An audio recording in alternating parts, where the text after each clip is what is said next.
Beaming out across the galaxy, this is where conspiracy on the wild side meets the perspective of a lifetime. This is the Free Zone with your host, Freeman.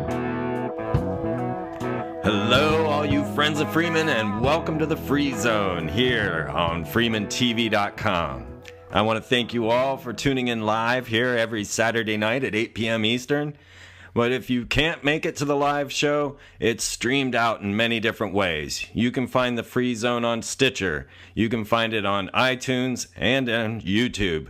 We're going to try and find many media streams for you to follow, and we are working on making this bigger, better, bolder, and brighter. It's all going to be coming your way, and it's all thanks to your support. Thank you so much for subscribing to Freeman TV. In tonight's show, we are going to be talking with William Ramsey, author of Prophet of Evil, Aleister Crowley, 9/11, and the New World Order. We're going to investigate what's so bad about Aleister Crowley and look into Crowley's pandemic influence and the consequences it has had on the 21st century, putting into the lips of many of the youth today, "Do what thou wilt." And what is wrong with this? Well, you may just find that you're a Thelemite and you don't even know it. So welcome to the show, William Ramsey. I'm very excited about this talk. Well, thank you so much for having me on your show. I'm glad to be here. It's going to be a good time. Let's jump back to 1875 and the birth of Mr. Edward Alexander Crowley. Yeah, he was born in England to an upper-class family. He considered his birth to be like a distinguishing event. He considers himself to be kind of like a Buddha. He was born into a very religious Christian family. They were a subpart of the Plymouth Brethren called the Exclusive Brethren, and he was brought up in a very religious household in an upper class family, and he had all the privileges of a spoiled kid. He basically changed after his father died. He became kind of anti-Christian, and he identified himself with a lot of the darker aspects of the Bible, the beast, and he really liked Revelations, was one of his favorite books in the Bible. Well, there was a lot of torment in his youth, right? His family was abusive. Well, that was rumored to be the case. He really thought his mom was very shrill and cold, and that's kind of why he changed after his father died, is that his mother was very rigid, is what he considered to be very rigid, and he wanted to rebel against that. Right. I mean, my mother was abused by Catholics in a Catholic school and was actually rescued by the Nazis against her Catholic abusers. Wow. And this turned my mom away from religion. It just was one of those things. Crowley also went through a lot of torment with school and with his upbringing trying to deal with other people, right? That's very true. And he went to private schools, but the private schools in 19th century England were very abusive. So you're right on that element. He was kind of kicked out of school. He was beaten at school. There were bullies. It was kind of like something from Pink Floyd's The Wall or something, this abusive teachers. And he almost actually died at one of the boarding schools. He called it a boyhood in hell. Wow. And, so he definitely, I think, took from those kind of Christian schools, too, a kind of an anger towards those institutions as well. And, so, he was punished severely. He, basically, he said he was compelled to solitude for months at a time. And, it was very rough. And he I think he went to 3 or 4 different private schools. In England, those schools are kind of the schools for the upper class, or they call them public schools. So the Plymouth Brethren, although sounding like they are some sort of locked away group, like they're off in an abbey somewhere, it sounds more like the Plymouth Brethren may have had some money. Well, they were definitely a very intense sect. The guy who started the Plymouth Brethren was by the name of Darby. He was a famous preacher, and he had a privileged upbringing in that sect, no doubt about it. Okay. Well, so we have this child being in a strict religious organization, and his family, he's not coping in school very well with the aristocratic children that he has to deal with. When was the moment when he decided to turn to the dark side, as it were? When did Crowley reach the crossroads, and why did he pick Satan? Yeah, that's a great question. I think that he kind of eased his way into it, but certainly that moment where he really changed was when he went off to school at Cambridge. That was when he really dedicated himself to the occult. But even as a kid, he had a very long autobiography that he wrote, and he confessed in that autobiography that as a young child he murdered a local cat. He had heard that they had 9 lives, and he wanted to basically kill the cat. He said, and this is like a direct quote, "I therefore caught a cat, having administered a large dose of arsenic. I chloroformed it, hanged it above the gas jet, stabbed it, cut its throat, smashed its skull, and when it had been pretty thoroughly burnt, drowned it and threw it out of the window that the fall might remove the 9th life. Now, in fact, the operation was successful. I killed the cat."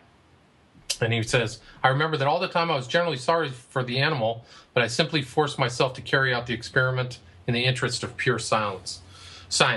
Pure science." So he basically had that kind of detached cruelty that was indicative of his character later on in life. Right. So we see that right on in the very beginnings. I mean, anyone doing this would need to be hospitalized, I would think, if they were found out.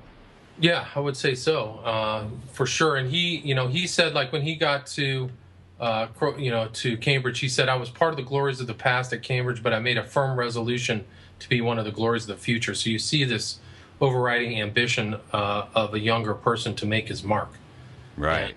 And, I think that he said that he was white hot on three subjects: climbing. So he was an accomplished mountain climber, poetry, and magic. So he was definitely, magic is kind of synonymous with the occult.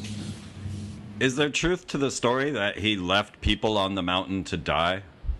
Yes. So that is later on in his life. He went to the one mountain that was kind of smaller than Mount Everest. Today it's called K2. It's Kachungunga is what they called it back then. But he had taken a group up there, a variety of different Europeans, of Frenchmen, and there was an avalanche, and he refused to leave his tent to go help rescue the people who were stricken. Just like the cat, I guess. Yeah. So, and he also made like really cruel statements about other people who died in other mountains. There was another accident that took place while he was climbing in Switzerland. So he was able to travel freely with his large inheritance that he had, but he basically kind of gave somebody bad advice, and a whole family of Englishmen died. Wow. And then he makes jokes about it. Correct. So he says, this is a direct quote. He says, "Some years later, I made a blunder of the same kind, which resulted in a frightful tragedy. I was, basically, to paraphrase, he was in Switzerland. He said that, there was a place that, people hadn't climbed before. But he said the rocks do overhang. The colds are so good that the climb is quite easy. But then he said he and his 3 children attempted to repeat the same climb he had done, and all 3 were killed." And he says, "A particularly English incident adds a touch of grotesque grimness to the story. The widow, the wife of the family who died, wanted to go see the bodies, and she said she'd been brought up to fancy people's lying in state. But as a matter of fact, all the remains had been brought down in one sack. No one could tell what was whose." Wow. Yeah, so pretty grim kind of humor over the death of somebody who he gave him bad advice to. All right. So we're getting a bit of the character of Aleister Crowley here. We see that he, through a strict religious upbringing, was turned to the ideas of being Satan himself.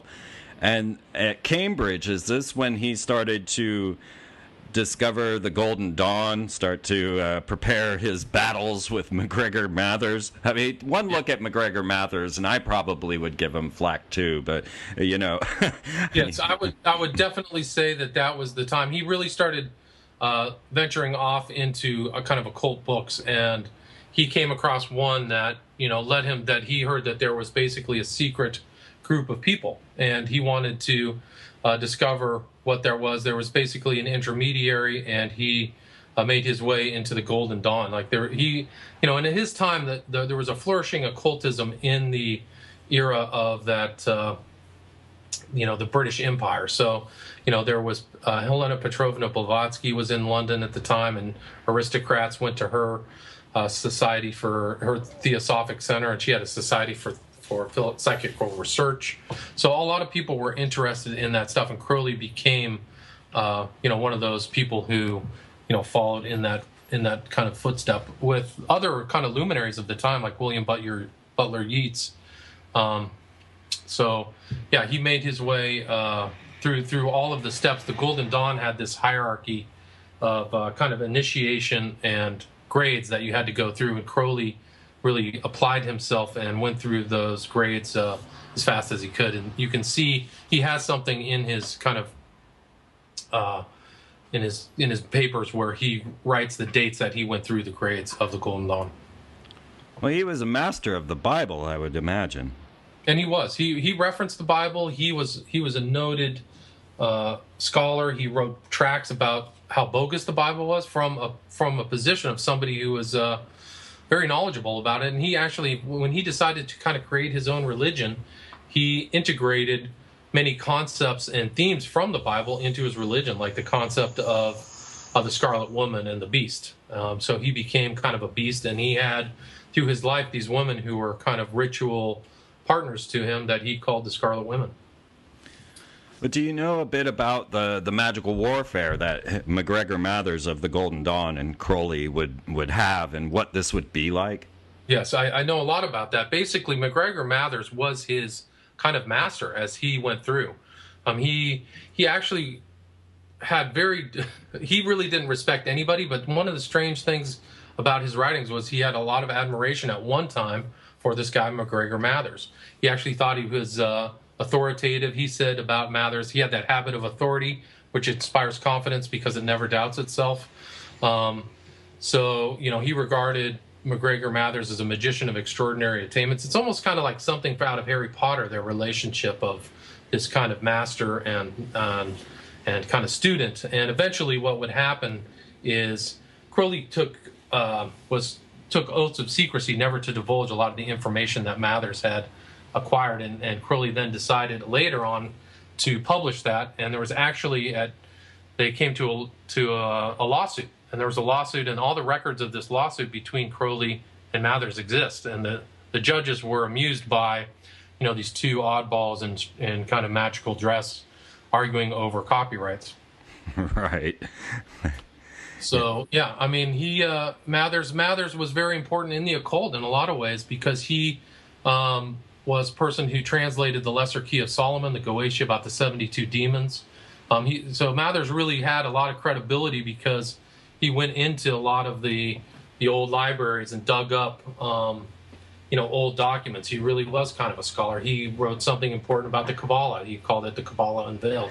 So all this stuff that he had accrued to include in the Golden Dawn, these magical traditions of Egypt, the Kabbalah, the Tarot, esotericism from all over Western, really was something in really a basis of everything Crowley did later on in his life.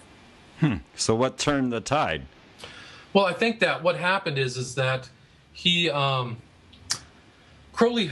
What happened is eventually, Mathers thought he was like basically a servant of the secret chiefs or the old gods. So, he received this stuff from the secret chiefs, and I think what happened is Crowley grew up enough where he felt that he was kind of like there was something that happened that basically drove Crowley to kind of want to overreach over Mathers, and that brought them to an end. They basically split ways. Mathers moved to Paris. He actually had started another kind of adjunct to the Golden Dawn in Paris, and Crowley kind of carried on with kind of Mathers's view. Basically what happened, I think specifically, is what Crowley wanted to go into like the second order of the Golden Dawn, and I think I think that what happened is that, let's see, Yeah, there was basically just an argument, and then they split up. I can't remember the specifics of it. Okay. But then they eventually started magical battles and trying to affect each other on the astral plane. And I believe Crowley wrote somewhat of a mocking book about MacGregor Mathers with some lengthy title for the magician, because MacGregor always had these lengthy titles, right? Yeah, so he had very florid titles. Yeah, so he definitely had something. I think what he said about Mathers, he said the master proved to be no master, the order no order, but the incarnation of disorder. And so that's what he kind of remembers about the Golden Dawn. He also had he had an argument with Yeats over kind of a lodge, and just kind of it all kind of fell apart. So just one last thing on the Golden Dawn: would they have a temple or a established building? Yeah, I think that the Golden Dawn actually operated out of, if I remember correctly, they operated out of an old Masonic lodge.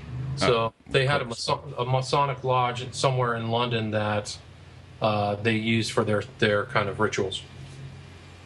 All right. Well, then that leads to Crowley and his Freemasonic connections, because right about then, after leaving there, he goes off to Mexico, right, and starts to work his way into another order. Right. So he supposedly made the 33rd degree by some guy named Don Jesus Medina. So that was where he became the head of the top of the Masonic grades. And he also was kept on through his magical practices in Mexico. So he said that he laid the basis of a sound magical and mystical technique while he was in Mexico. One of the interesting things about Crowley, he really was a world traveler. He had access to all these countries. He circumnavigated the globe twice back, in the 19th century when it was a lot harder to travel. He had to go by train and boat. But all the time that he was traveling, he was constantly involved in magical practices. So these strange kind of workings that he did would show up he'd be in Southern Asia or Egypt or Mexico or even New York. So he has a very kind of it's difficult to kind of track him down in any specific time because he was all over the place. Was he already into drugs at this point? I don't think that he really heavily got into drugs. I think he was always a smoker and a drinker, so kind of like the standard drugs, but he really turned into somebody who was experimenting in drugs right kind of after he came to the United States is really, I think, when that he turned into adding drugs into his ritual routines. So he's a Freemason. He's been through the Golden Dawn, and but he really wants to form Crowleyanity, doesn't he? He wants to take this to his own level. I think so. I mean, I think that he's always working to become a master of mysticism. So he's constantly trying to find all that really worldly knowledge and wisdom that he can. So not only is he going through the Golden Dawn and through understanding everything about Masonry, he's trying to learn stuff from Eastern mysticism. So he's doing Buddhism, yoga. He's trying to understand what the Hindu gurus are up to. So, back in the time before yoga was popularized in the West, he was really trying to become a master of that, and also the Buddhist states. So these different states of, supposedly within Buddhism, of different states of consciousness. Well, this is a man with a lot of dedication. Indeed. I mean, what he was able to do because of his vast wealth, which is, it was something like when he received his inheritance, it was estimated to be in today's numbers about $20 million. So it really afforded him time to really, dedicate himself to this knowledge. And unlike other people, he really was dedicated. He was a very natively intelligent person, and he had the time and inclination really to become really what he wanted, which was, what he considered himself and what he wrote about himself in his autobiography, which is one of the great figures of human history. So he put himself in this group of people like Buddha, Christ, Muhammad, Lao Tzu, and Confucius. So he really thought, he had a very florid and grandiose opinion of himself. Right. And in a lot of ways it played out. To be honest with you, he did write tons and tons of articles. he was an incredible literateur. He wrote tons of books. He had his own encyclopedia of occultism. He called it Equinox. So he really did, whether he attained what he wanted, he really did. He was a remarkable character once I found out about him. I mean, yeah. How did you come across Aleister Crowley? The reason for the title of the book is that I was an investigator in 9/11. At some point between like 2004, 2005, I realized that the whole thing didn't make sense. It didn't add up, Building 7. But when I was researching, I kept coming across these numbers. I was never into the occult. I was raised Catholic, which I'm not really a practicing Catholic now, but I kept seeing these numbers, and they were there in too much frequency to be anomalies, to be random. So I was trying to figure out what was the importance of these numbers: 11, 77, 93, 175. And through my research, 93 is a specific Crowley number, and we can go into that in greater detail, but it led me back to Crowley and Crowley's ideas of the world and his past, and what 9/11 represented, which was this incredible world change that that it caused, that really changed so much. And I saw there was an undergirding of occultism, and for me specifically, led back to Crowley. Well, just to follow on to that, when I started reading Crowley, I was trying to figure out who this character was. So I read all the biographies and all this stuff, and there were very pro-Crowley biographies out there, and some who didn't. So what that led me to do is go back and actually read core Crowley material. So I had to go back and I investigated Crowley through a lot of very significant libraries and resources that are there, and so once I researched that, I had a completely different understanding and view of Crowley than some of his more sympathetic biographers had. So I saw him as kind of a darker figure and a malevolent figure, and thus I titled the book "Prophet of Evil."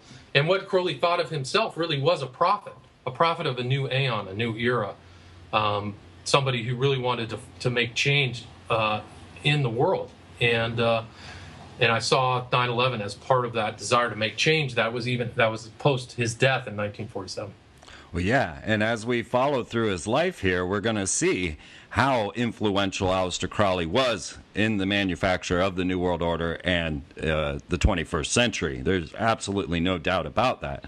And the study of his works, oh my God, I feel for you there, William. That's no easy read, that's for sure.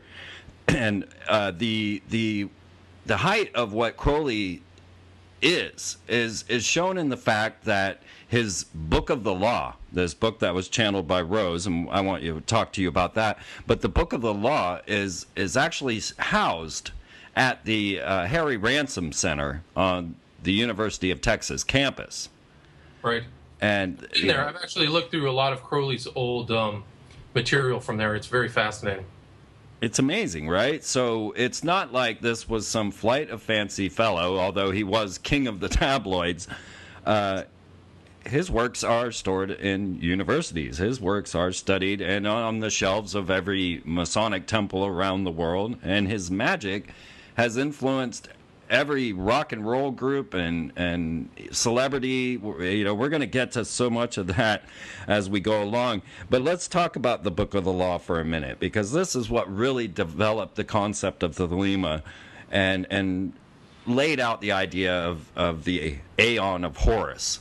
Very true. So Crowley was traveling around the world. On his way back from Asia, he stopped in Egypt with his wife, Rose, and she was kind of like a medium for him. And what she said to him was, "They are waiting for you." And he wanted to know what it was. And he says that the Book of the Law was a received book that he didn't expect. So what happened, what she said actually specifically was that the person who was waiting was Horus. So it ties right into your statement, Aeon of Horus. And Rose knew nothing about magic or Egyptology. She was not interested in what Crowley was interested in. So to Crowley, that was a fascinating moment for him. What he did is he went to the Bulaq Museum, which is now the Egyptian Museum, and he found basically a stela that is actually the number 666 in the Egypt Museum, and basically it had three gods on it: Nuit, Hadit, and Ra-Herkut, who was kind of like a form of a Horus on the stela. So that had great significance to Crowley. He went back to his, his apartment and started doing rituals. And on the days of April 8th, 9th, and 10th, he received over his shoulder something called the Book of the Law. And it's a fascinating, amazing book. He said that he was alone, but he's a being that announced itself as Aiwass appeared behind him on each occasion and, spoke this book to him in a deep timbre, musical and expressive. Its tone solemn, voluptuous, tender, fierce. Depending upon the mood of the message. The book is in 3 segments, and the third segment is extremely aggressive. But Crowley says, and this is, I quote, "The immense superiority of this particular intelligence, Aiwass, to any other with which mankind has yet to be in conscious communication is shown not merely by the character of the book itself, but the fact of his comprehending perfectly the nature of the proof necessary to demonstrate the fact of his own existence and the conditions of that existence. And further, I have provided the proof required." So he basically, said that this being exists. And, he says what he envisioned in his mind this person tall, dark man in his 30s, well-knit, active, and strong, with the face of a savage king and the eyes veiled, lest their gaze should destroy what they saw. But here's what he says about writing the 65-page book. Crowley says, "I was proud of my personal prowess as a poet, hunter, mountaineer of admittedly dauntless virility, yet I was being treated like a hypnotized imbecile, only worse, for I was perfectly aware of what I was doing. My own unconscious was thus in alliance with Aiwass. Taken between 2 fires, my conscious self was paralyzed so long as the pressure lasted."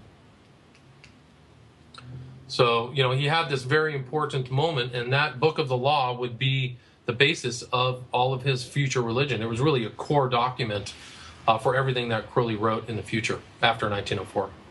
So you're saying that Aleister Crowley hand wrote the Book of the Law? Because I always thought it was Rose. No, he claimed to have done it himself. He was kind of like the medium, and he said that entity was over his shoulder. All right. Well, dictated it to him. That's what my research led me to believe, according to what he said, really. Okay. Well, I can buy that. It's just often the women are the channel.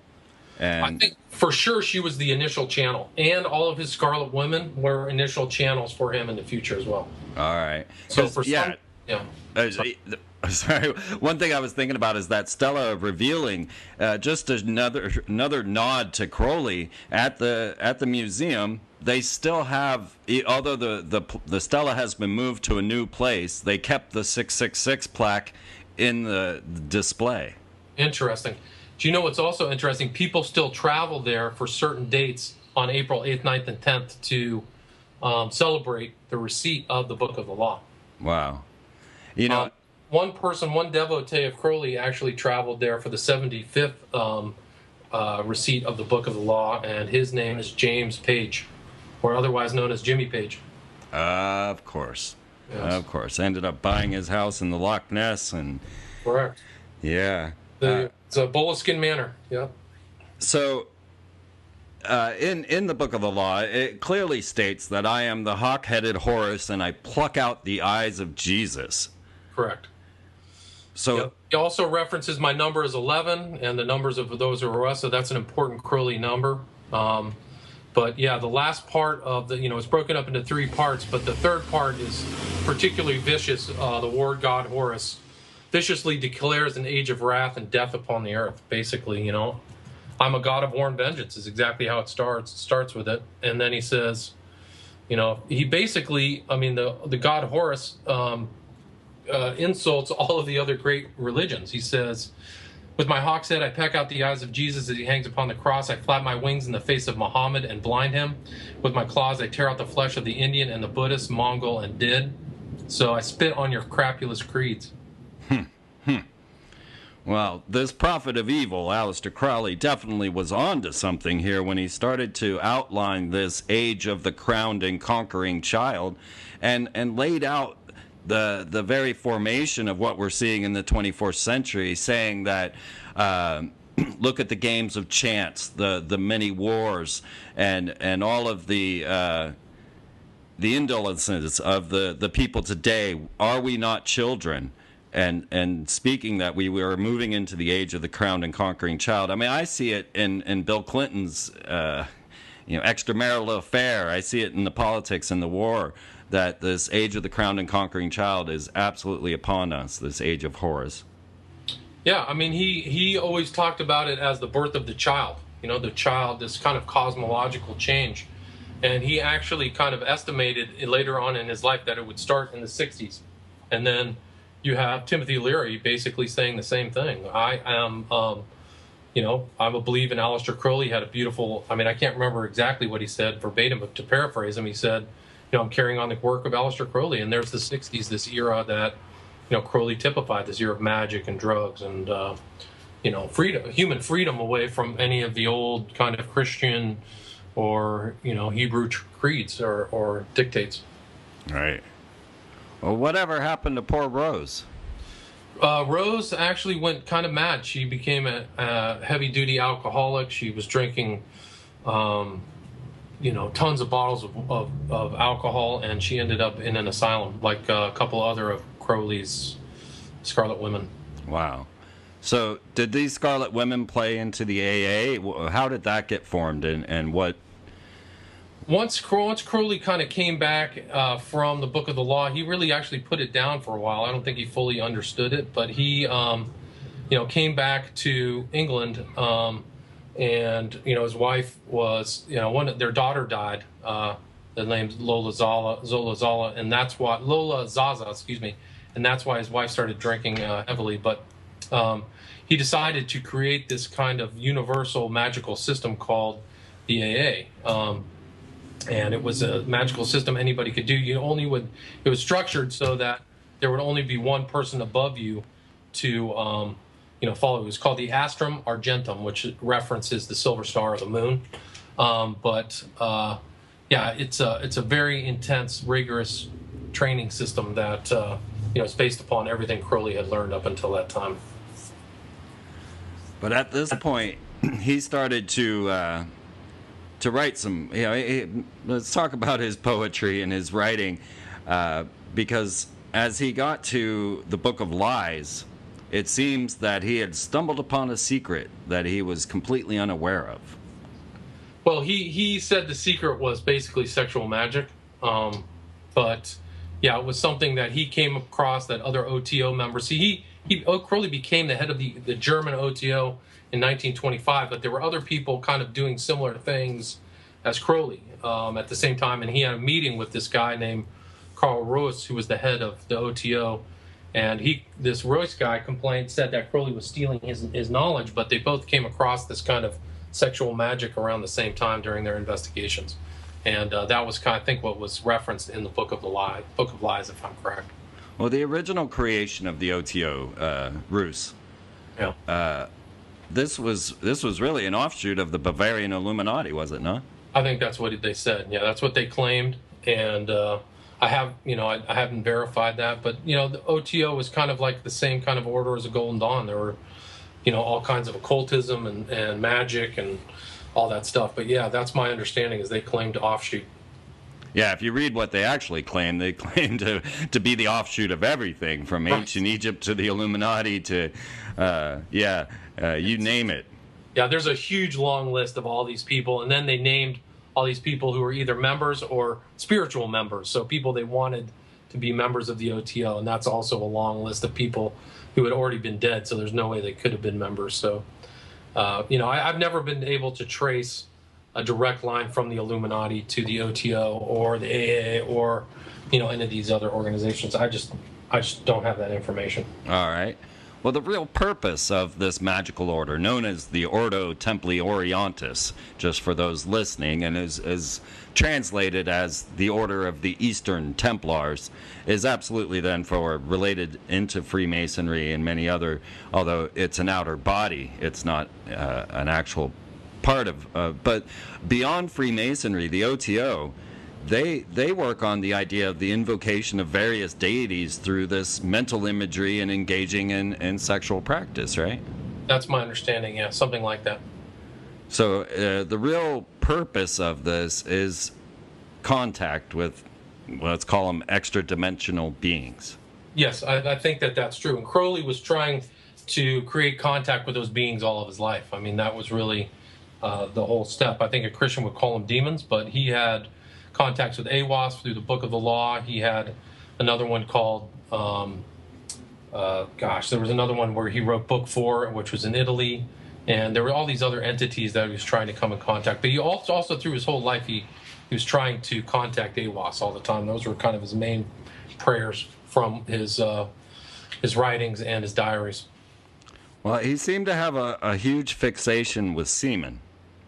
Absolutely. I think that this was a standard kind of occult thing where, the sexual practices were vitally important or core elements to his teachings. If you see his logos and his Mark of the Beast and everything, there's always a phallic quality to or phallic theme to it. And basically when he wrote his, a lot of his rituals, they included what were called the cakes of light, and the ingredients were basically unmentionable, but they included, what you spoke about earlier.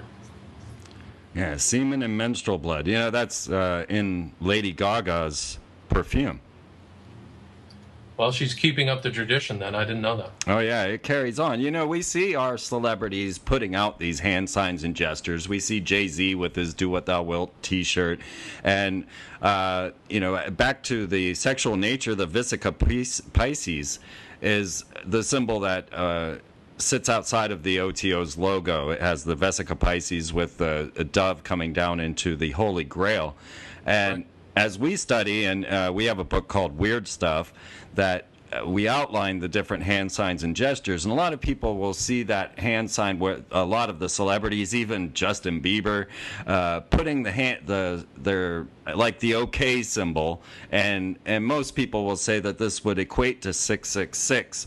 But when you start to research the actual magic and the insides of the ideas of the true signs and symbols of these hand signs, you find that this OK 666 symbol is really a sign of the Vesica Pisces, which is the womb. And interesting.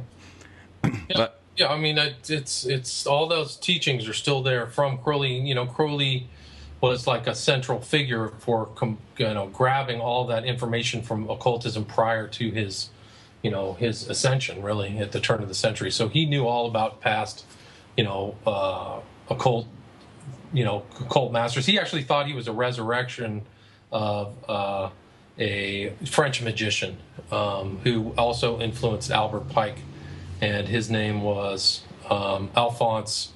Oh God, now I'm blanking on it. It was Cagliostro? No. No, he actually did reference Cagliostro. It was Alphonse. What is his name? Totally blanking on it. I should know this offhand. Oh, yeah, it happens. Eliphas Levi, excuse me. Oh, Eliphas Levi. Of course, the creator of the well-known Baphomet, which is also prevalent throughout all of our modern pop culture. Yeah, Crowley thought he was the resurrection, or the resurrected body of Eliphas Levi. So. All right. Yeah, and that did play heavily into Albert Pike's work. I mean, he was a huge fan of Levi. My understanding is I haven't compared and contrasted their writings, but I've heard people say that the Morals and Dogma is almost a direct ripoff of Eliphas Levi. It is, and I have the commentary from the Supreme Council of the 33rd on Morals and Dogma, and they're constantly saying, well, you just got to take this at whatever, because Pike was such a Levi lover that, we don't know what he's talking about here. Yeah, it's amazing. It's amazing that Eliphas Levi influenced two people of such great import like Pike and Crowley. Right, and amazing how much this occult sits within our structure of civilization. Agreed, and not a lot of people are aware of it, and it's still, it's so many people Crowley touched. I mean, it's pretty amazing that one of Crowley's associates and followers, and somebody who's very close to him, was Aldous Huxley, who was an incredible influence. One of the things that you can find proved that a lot of his biographies didn't prove at the library there in Austin, Texas, the Ransom, is that Crowley painted a picture of Aldous Huxley when he was in Berlin in the early 30s. So that's a direct connection that Huxley never really wanted to emphasize, as far as I know. This guy sounds like Hitler and Walt Disney all rolled into one. Well, it's amazing. I mean, it's amazing that you reference Hitler, because one of Crowley's close followers was a guy named JFC Fuller, who was a fascist in England. He had basically invented the kind of notion of tank warfare, and he was one of two people invited to Hitler's birthday, 50th birthday in Berlin. So you have really a direct connection between JFC Fuller, Crowley, and Hitler, and their similarities are pretty stunning in outlook. If you can Google online, I wrote a paper called Crowley and Hitler, and basically show how similar in outlook they were. Well, we know Hitler was heavily into theosophy, carrying around the books of Blavatsky. Yes, very much. And quoting, there's even one researcher who's made a pretty bold connection between Crowley and Hitler, that Hitler was actually quoting some elements of Book of the Law, and I haven't been able to verify that. Wow. That would be incredible, because, it just would change the whole purview of the Second World War. And Crowley, I mean, Hitler was really a master occultist in a lot of ways. I mean, a lot of the stuff he said. I mean, he referenced magic, he referenced all kinds of stuff like Crowley, but a lot of the viewers of Hitler kind of view him as a political leader instead of a kind of a spiritual, magical type character. Right, you got the whole Thule Society, and again, channeling interdimensional beings, utilizing ritual magic. There it is. You got it. I mean, it's the same thing. And there's actually one of Hitler's influences was this guy by the name of Sabbatendorf, one of the many people who influenced Hitler. But he and Sabbatendorf was an occultist of kind of the OTO stripe, and there's also a connection between him and Crowley. So it's very interesting how these people come across each other. And even like some of Crowley's followers today are connected, whether it's Kenneth Anger and Manson and LaVey. These people, I mean, there's pictures of Anger, who is a direct follower of Crowley, and LaVey, two people who were influenced by him and had incredible impacts upon our modern kind of culture. What was the film Kenneth Anger made? Invocation of My Demon Brother, that one, or was it Lucifer Rising? Yeah, Lucifer Rising is the one I was thinking of. And here's the big finish on Lucifer Rising. You have Kenneth Anger in front of the Sphinx. You know, this whole concept of what the Sphinx represents is important in occultism, and it goes back to Eliphas Levi. And then, he's sitting in front of the Sphinx, and there is the UFO comes over the top of that. Right. The big finish. Right. So what's going on? So then there's that whole thing within people, what are UFOs? And some, definitely in the Christian community, a lot of people believe UFOs are demonic entities. Yeah, and we're gonna dig more into that. I don't want to lose sight of the OTO at this moment, because I'm just curious about this type of ritual magic and the ideas, because it seems that you talked about the suffering of the Scarlet the women that were their channels, and we're looking at a lot of anal sex. We're looking at a lot of possible trauma abuse. Can you outline a little bit of that within these OTO rituals? Yeah, I think, he basically had very defined rituals of all different types. He had Cross of a Frog, which is like you torture a frog, and then it's really awful. But all of his Scarlet Women had the mark of the beast branded on their chest. A lot of people don't know that. So Crowley literally took a brand and branded this mark of the beast on the chest of these girls. So do you know what that mark was? The mark of the beast was the confluence of all these different planetary signs with a phallic emblem. So you can look up or just Google Crowley mark of the beast, and it'll show you a specific kind of graph, or not a graph, but icon. Okay, because in the study of Kenneth Grant and looking into the Typhonian order, and Kenneth Grant was a follower accolade of Aleister Crowley, he wrote these books on the Typhonian order and mentioned the mark of the beast, and it turned out to be, well, the X-Men logo, O and an X. And yes, you'll see this on Russell Brand's Brand X. We'll see it on XO with Beyonce. You'll see it on Michael Jackson's Escape album. You'll see it on the back of the head of the High Priest of the Church of Satan, in case anyone thinks that this is just random. Those X's are very common. It's also a symbol of the Antichrist. So you'll see that X on the forehead of Charles Manson. And it's also on the top of Crowley's Seal of Babylon. You can look up Crowley's Seal of Babylon. So, these guys do follow these symbolic, meanings. They're very consistent between different people and different groups. I have footage of an Egyptian stela, and this is just a random side note. It's ancient Egypt, and yet there is the O and the X symbol, and it's right next to an inverted cross. Really? How strange is that, right? Very strange. I mean, the thing is when you go into Crowley and his influences, you get into really high weirdness, high strangeness. It's just amazing the people he's influenced and how those people are still influencing the world today. So were these massive orgies, were there things that were going on were they eating fecal matter as they were performing these and these are the things we hear in the tabloid exploits of Aleister Crowley. People locked into rooms, forced in feces and forced to eat it, anal sex, rape, all of these type of things. Is this legitimate for this type of magical practice? I think so. I think to a certain extent, Crowley admitted to eating human flesh. He did rituals with excrement and urine and all kinds of stuff. He had close followers who admitted that that's what he was into. So it's hard to get somebody to write about their orgies or something like that. But definitely, Crowley himself references times when he's naked with a bunch of people. So the specifics are hard to come by, but all the references are there. So I have to assume that was it. And Crowley believed that he had that kind of view of, you gain power by doing things that are repulsive. So, the whole thing about his sexual preferences were there to garner that kind of energy for himself and his magic. And they claim these are the keys to masonry and hermeticism themselves. I think that some of them are. Yeah, I mean, I don't know exactly how those are references, but Crowley himself called, what he called the key, we would call sodomy. Right. That's what I thought.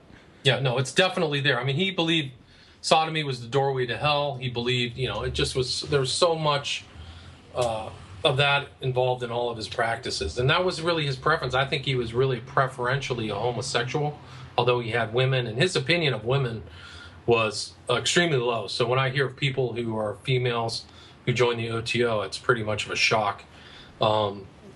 Like I heard that Peaches Geldof was a member of the OTO, or she was dabbling with it. I don't really know. Yeah. Before, do you know who Peaches Geldof is? Absolutely. Yeah, she had it tattooed to her arm. She had OTO tattooed. That's right. So it's just Crowley had a pretty perverse view of the world for sure.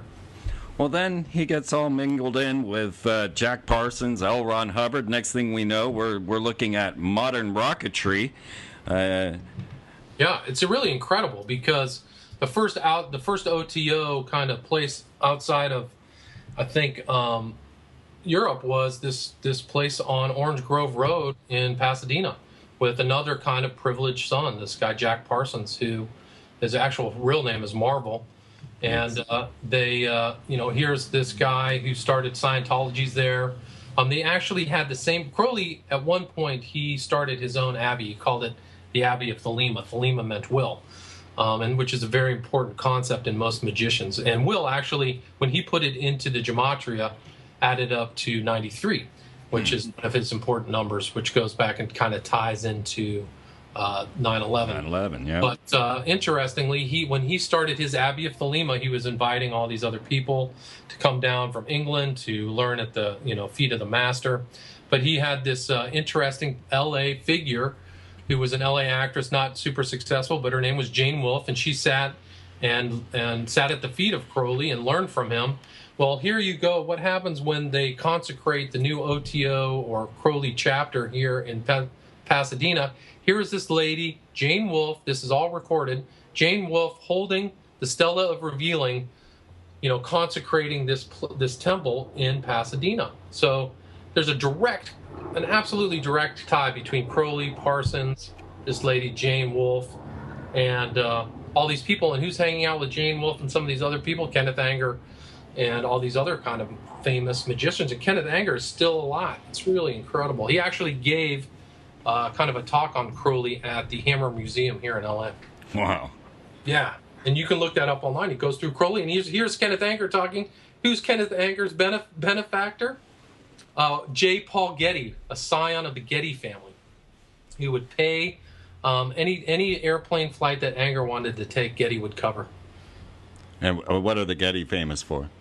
Oil money, huge oil money. But they had when John Paul Getty died, who was the family heir, he left $1 billion trust, and it created 2 big museums here in Los Angeles. One's right on the cliff; it really overlooks all of LA, and it's just a family of incredible aristocracy and wealth who are here, having a direct connection to this Crowley follower Anger. And actually, J. Paul Getty, who was super rich, he used to do. He was known to get into caskets and come back out, so he would do all these rebirthing rituals and stuff like that. Wow. And these are the guys in charge. Yeah, it's crazy. And J. Paul, like this guy Getty, if you hear his history, he's like hanging out with the Stones. He's doing, hanging out with models, and I mean, it's incredible. He's a heroin addict. So all of the same kind of themes that like Crowley was, this guy was this kind of, drug taking, hard, kind of like with the themes of hard rock, Yeah, it seems that the aristocracy, the elite, are quite bored, Yeah.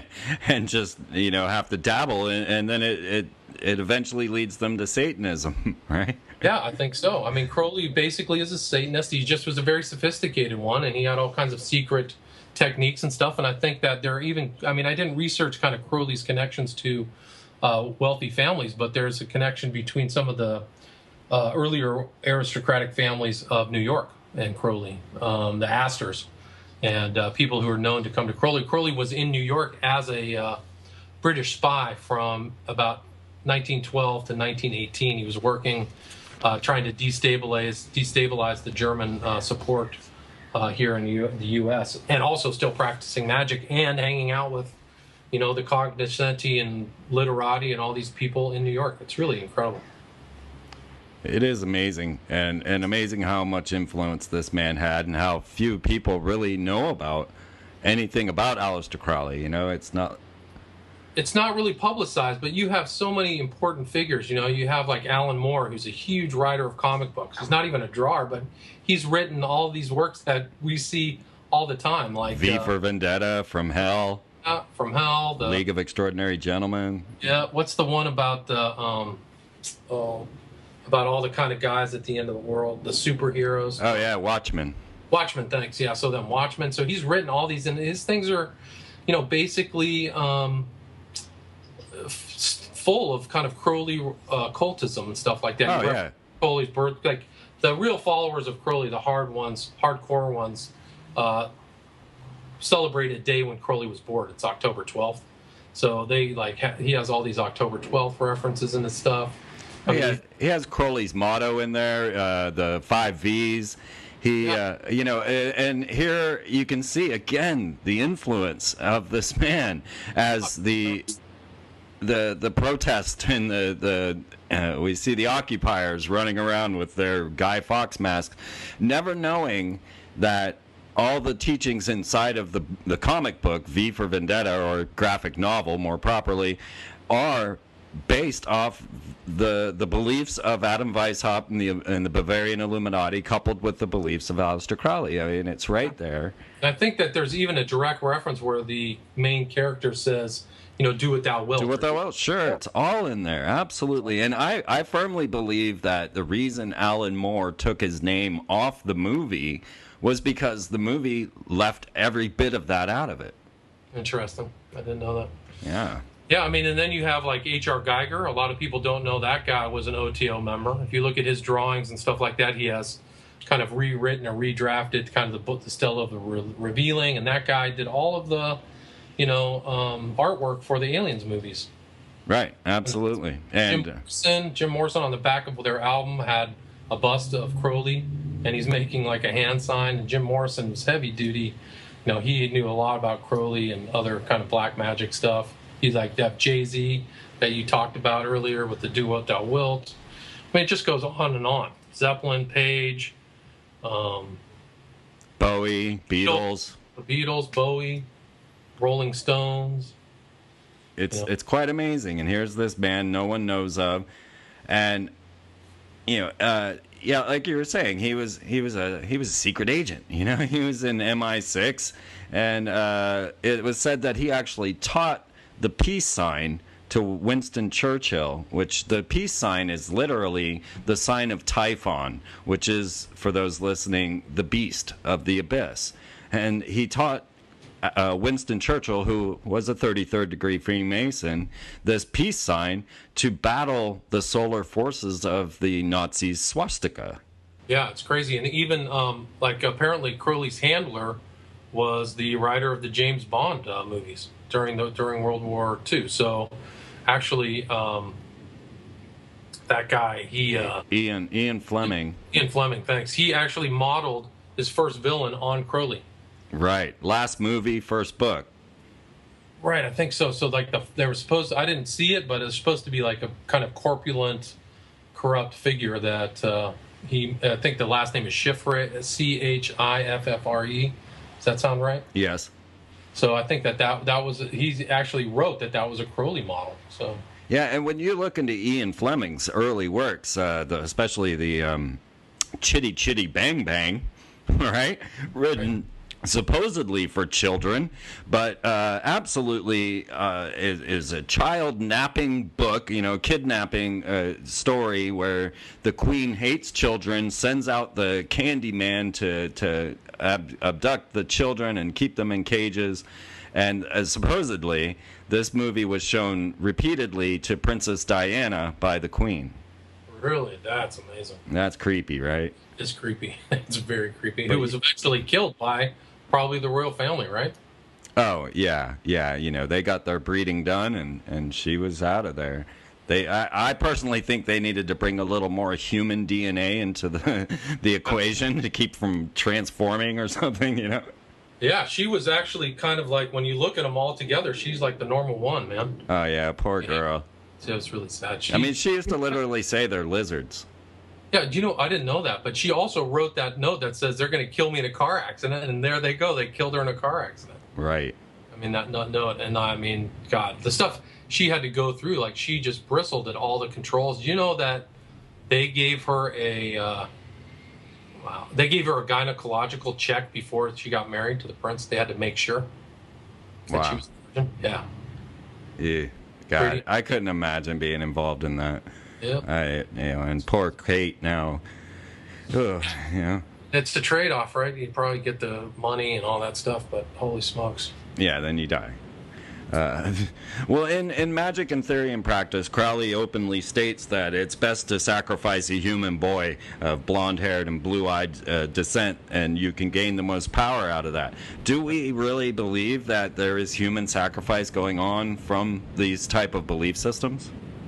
Do I believe? I think that, in certain instances it does happen. But, I think it's all very covered up. I don't know, it's not something that you can find a lot of, research on. But, no, they're not going to publish. Yeah, I'm not going to publish it, but I can tell you that satanic crimes are actually very common, satanically influenced crimes, people who think they can gain power from ritual magic. It's hard to confirm it. Crowley himself, not just in Magic and Theory practice, but he also in other places referenced child murder. If you read the World's Tragedy, that references child sacrifice, and also he thinly veils ritual sacrifice in his book Liber 66. So if you read book 66, it's basically about child sacrifice, and the blood shall be as wine. And now again, that number 66 is related to the abyss. It's the dark side of the tree of life and related to the fallen angels. Yeah, so he knows all that. So all those numbers, when he did his whole system, he broke up his books into numbers that were based upon important gematria or other, history. So he had Liber 1, 11, 22, 33, 44, 55, 66. It's interesting you say that because it's pretty black. But then Liber 77 is called his Book of Oz, or basically his political paradigm. And it basically says, the slave shall serve, which is a quote from the Book of the Law. And it also says, if anybody thwarts your rights of freedom, kill him. Right. That's a very satanic belief. Yeah, I mean, so it's really vicious, and I think, Crowley himself admitted that. So going back to child sacrifice, I do think there are references there, but it's hard to ascertain. It's Sure. not. I actually just got done watching the full thing of True Detective. Did you get a chance to see that? No. Yeah, that talks about child sacrifice, pedophilia, ancient religions. It's really well written, and it actually has some tie-ins to Crowley, and like The Wicker Man. It's pretty fascinating. Have you seen the movie Crowley by the Bruce Yeah. Dickinson of Iron Maiden? Yeah, I've seen it twice. Yeah. I think the acting was actually good, but the production values were a little shabby, and I think that Dickinson is kind of an admirer of Crowley, so I didn't like that take on it. Right. Yeah, it was it was pretty wild. That's all I can really say about that. But I mean, I think that it was actually pretty honest in a lot of ways. I think that the first scene in there where they had the English actor behaving like Crowley when he was at his kind of boarding house called Netherwoods, it was in Hastings. I thought that was really well done, because people who had visited Crowley basically said he was a junkie, and there was this, his room was redolent with corruption, with all these old magical books and all this stuff like that. Well, Crowley died just a couple of months after Roswell. 1947. So how does this all relate to the ufology? The interesting thing about Crowley is he had, one of his many communications with entities. He wrote something down about this communication with this being called Lamb. And Lamb was kind of an honorific, but he drew it in one of his notebooks, actually published it in the Equinox, which was his encyclopedia of occultism. And there's this drawing of a gray alien. Before anybody ever discussed notions of gray alien or had contacts with gray aliens, there it is, probably published in between 1910 and 1920. And it's really just a remarkable tie-in to the whole UFO research and phenomena that's taken place after 1950s. Wow. Well, do you feel Crowley is the prophet of this 21st century? Do you think he was really onto something as he outlined what seems to actually really be going on right now? Yeah, I think that he really did try to change the world. He really wanted to create cosmological change on the Earth. He thought himself as a prophet of that aeon. Whether he prophesied the future well, I think that there was so much that changed from him, the drug use and the kind of sexual libertinism and the kind of change away from, institutionalized Christianity, whether it's in the schools or the homes.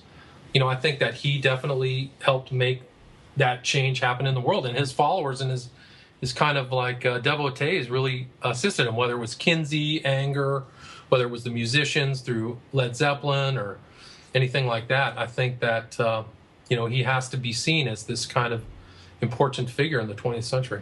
And we can pretty clearly state that he was a Satanist. Absolutely. There's no question he was a Satanist. What he did is he was in a time where he had to, veil his writings and everything. So he called Satan Awaz, Lord of the Air, which is pretty thinly veiled. Like if you know the Christian tradition, Satan is defined as the Lord of the power of the air, in different